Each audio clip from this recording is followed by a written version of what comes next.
All right, this is take two for this question.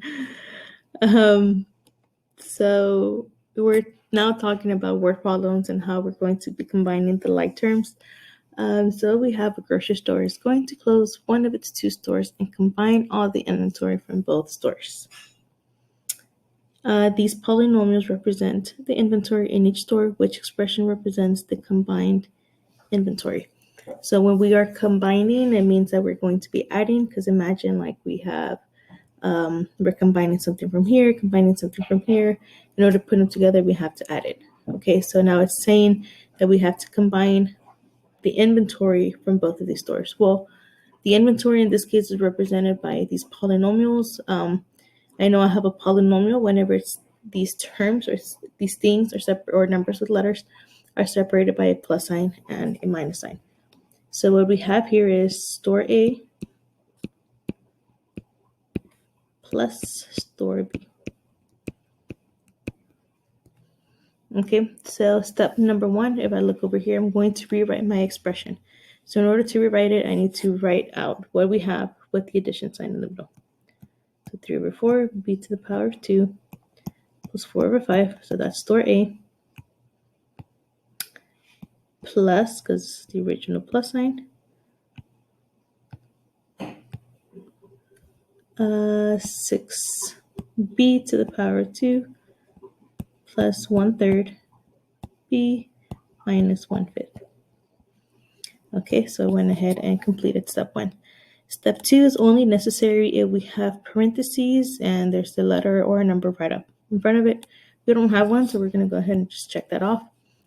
Step number 3 is now we're going to combine any like terms. So this goes back to what we were just doing in the previous slides.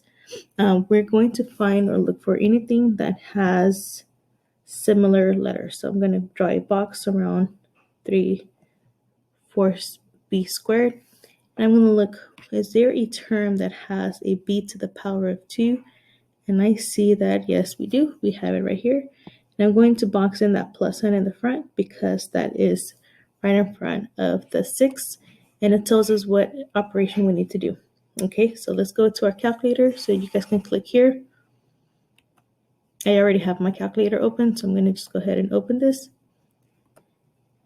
And we have 3 divided by 4 plus 6. Okay, so when we type that in, we have 6.75.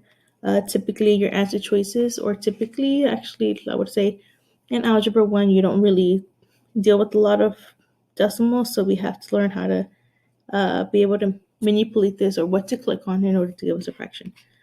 So here next to the 3/4, you guys see the circle with the little fraction symbol. Click on that and it converts your decimal into a fraction, so it's 27 over 4. So let's bring it back over here. So that means that that is 27. Let me change the color because I like these things too much, especially if we're talking about it. I think that's close enough. 27 over 4b to the power of 2. Yeah, it's close enough. Okay, now I'm going to put a circle around 4 over 5. And I'm going to see, is there anything else that is not circled or boxed yet that doesn't have a number or letter, sorry. So I look and I have this negative or minus 1 over 5.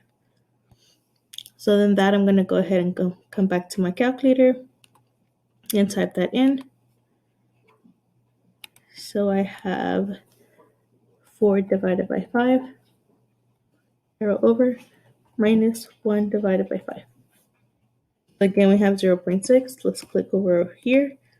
And it gives us the decimal of 3 over 5.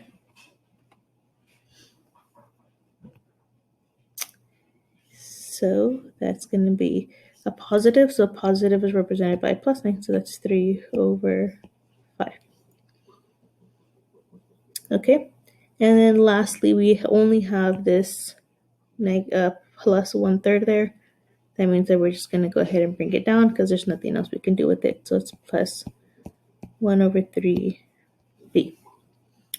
And that's pretty much it. Now, the correct way to actually write this here is to have it in like having b's together. So like b to the power of 2, and then b, and then the expressions without letters, or the term, sorry. So it's 27 over 4 b to the power of 2.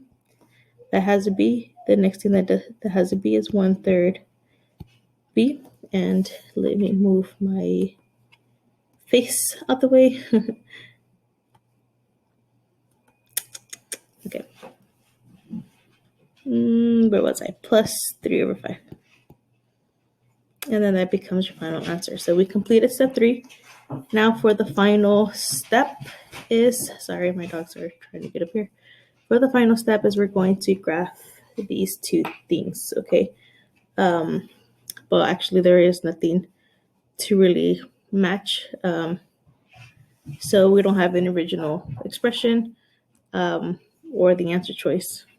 But we could actually just go ahead and graph this here and then match this up and see if it's actually correct. Okay, so the thing with graphing is that you have to make sure it has an X, because when you're graphing or you're writing equations, you guys should know this from like 8th grade or from middle school in general. Whenever you graph, you have an X and a Y, so it has to make sense whenever you plug it in. Like you have to have an X and a Y. So I am going to go ahead and put these original equations into our calculator. Okay, so let's go ahead and go there. So my original it's this here. This is my original one.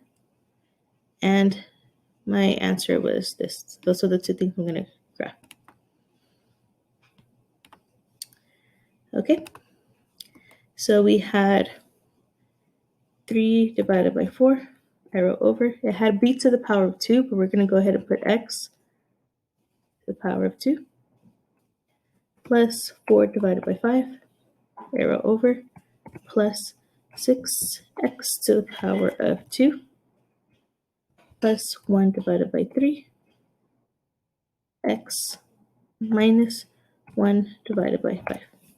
Okay, so here we have our graph. So this should be exactly like what we had over here. Okay, the only difference is that we have x's.